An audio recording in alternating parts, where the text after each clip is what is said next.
So thanks once again for dropping by the channel. If you like the content, if you're new to the channel, please hit subscribe, share the video if you enjoyed it, if you felt it was useful. Now let's get into this. So, Terri Harper retains her WBC Super Featherweight World title.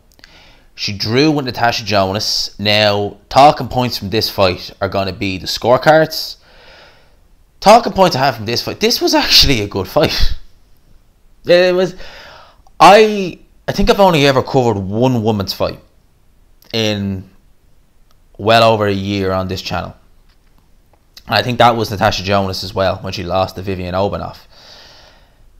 I've never watched women's boxing, but the fact we've had no boxing for the last few months, I said I'd watch this fight. It was a good fight. You know, early on in the fight, Natasha Jonas was taking centre ring. She was catching Terri Harper with some good backhands. She was doing some good work in there. Then in the third round, Terri Harper, her fight was volume punching. She would back Tasha Jonas up to the rope. She would throw a lot of punches, whereas Tasha Jonas, she didn't throw as many punches. She was trying to, I think in a way, she was trying to conserve her energy. She didn't throw many punches. She didn't, well, she did let her hands go to an extent, but nowhere near as much as Terri Harper did. It was a good scrap. You know, the commentary team were saying it was just as good as egg and cheese. It definitely wasn't. It was a good scrap. It was a fun fight to watch. I was intrigued by it. You know, I was enjoying it. I was watching it throughout, and you know, there was moments in that fight where I thought, you know, this is all right. You know, there's other moments as well where I was thinking, okay, the defense is not great. The inside fighting isn't great, but you know, those were nitpicks in terms of the sheer technique. But those were little nitpicks. Terri Harper, as I said, the volume punching, she threw a lot of punches. With Natasha Jonas, it was more quality. When I'm scoring a fight, I do tend to favour the person who's throwing quality shots as opposed to the person who's throwing volume punches, unless the volume punches are unless it's significant, you know, where the volume punches are snapping the opponent's head back. With Terri Harper, to me, it was, she didn't land enough clean shots. She didn't land any scoring shots. She obviously landed scoring, but she didn't land enough scoring shots. Whereas Natasha Jonas, she hurt Terri Harper on a couple of occasions. I think the 8th round, she noticeably wobbled. I mean, Terri Harper, if her glove had gone any further down, it would have touched, it would have been a knockdown. I think that was another problem. I think Natasha Jonas was smothering her work slightly, so when she did buzz her, she just kind of went in very recklessly, and you know, it gave Terri Harper the opportunity to tie up and just survive the storm. In terms of the scoring of this fight, by the end, I thought Natasha Jonas done enough to win.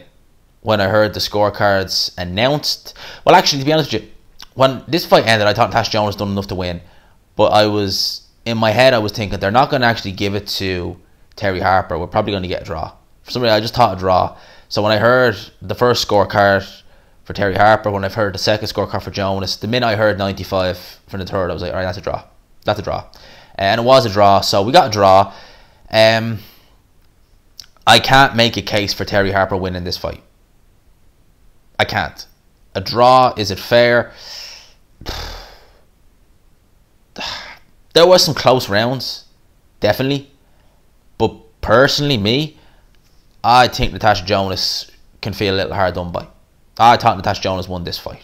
You know, from what I saw from the punches she was landing, and she was throwing some good hooks. She was landing hooks left, right, and centre on Terri Harper in this fight. So things like that she was doing. She was landing more eye-catching shots. The one thing I would say that went against Natasha Jonas is that when they did exchange on the inside, yes, Natasha Jonas was getting the better of it, but she was also letting herself get backed up against the ropes.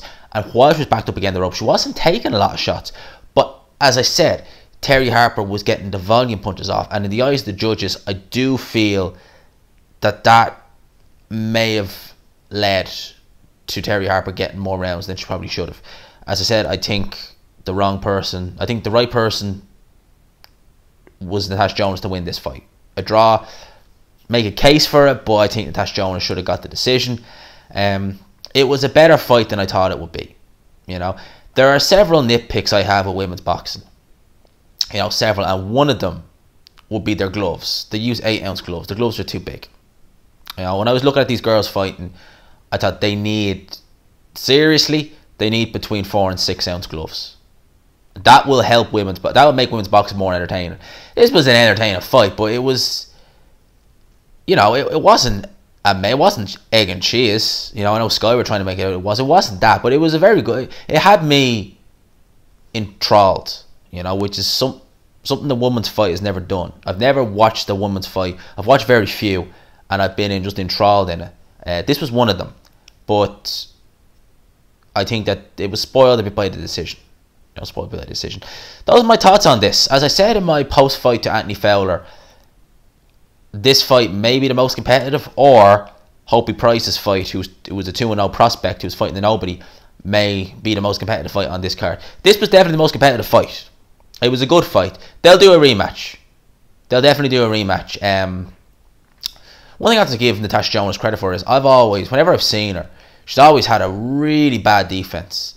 Defense wasn't amazing in this fight, but it was definitely better than I've seen it before. So Joe Gallagher's obviously been doing some work with her on defense, because when I watched her against Vivian Obanoff, I mean, she was getting hit with shots that, you know, Stevie Wonder could have seen coming. So, you know, seriously, her defense definitely improved in this fight. So those are my thoughts on this. Let me know yours. How did you score it? What did you think of the fight? Leave your thoughts down below. Hope you enjoyed this video. If you did, please leave a like, subscribe, of course, if you guys are new to the channel, or females. And as always, people, I will talk to you.